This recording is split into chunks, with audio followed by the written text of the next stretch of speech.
అంతరాష్ట్ర దొంగల ముఠాను రాచకొండ పోలీసులు అరెస్టు చేశారు. నిందితుల నుంచి 1832 గ్రాముల బంగారు ఆభరణాలు స్వాధీనం చేసుకున్నట్లు తెలిపారు. పట్టుబడ్డ బంగారం విలువ 1,26,88,432 రూపాయలు ఉన్నట్లు వెల్లడించారు. ఇక ఏడీ జ్యువెలర్స్ కు చెందిన ఉద్యోగి ఆభరణాలను తరలిస్తూ ఉండగా నిందితులు బ్యాగ్ను ఎత్తుకెళ్లినట్టు వెల్లడించారు. నిందితులపై పలు సెక్షన్ల కింద కేసు నమోదు చేసి పోలీసులు స్పష్టం చేశారు.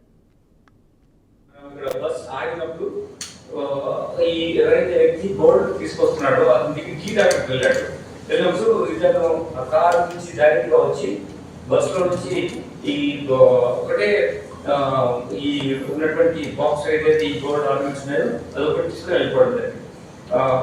ఇలా వాళ్ళు కొన్ని మనం వాళ్ళతో మాట్లాడుతూ తెలిసిందంటే కొన్ని విలేజెస్ అక్కడ ధార్ డిస్ట్రిక్ట్ లో ఇటువంటి యాక్టివిటీలో ఇన్వాల్వ్ అయ్యి డిఫరెంట్ స్టేట్స్ లో ఇటువంటి అఫెన్స్ చేస్తున్నారు.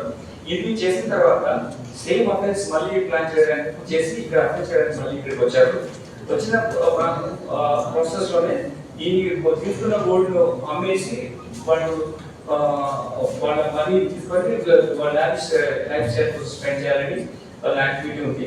ఆ ప్రాసెస్ లో మనం వర్కౌట్ చేస్తున్నటువంటి క్రెడిబుల్ టెక్నాలజీ పర్స్పెక్టివ్ ఇన్వెస్టిగేషన్ లో వీళ్ళను పట్టుకోవడం జరిగింది. వీళ్ళు ముంబై ఏడీ జ్యువెలర్స్ అనేది ముంబైలో ఉన్న జ్యువెలరీ షాప్ నుంచి ఇక్కడ వచ్చినటువంటి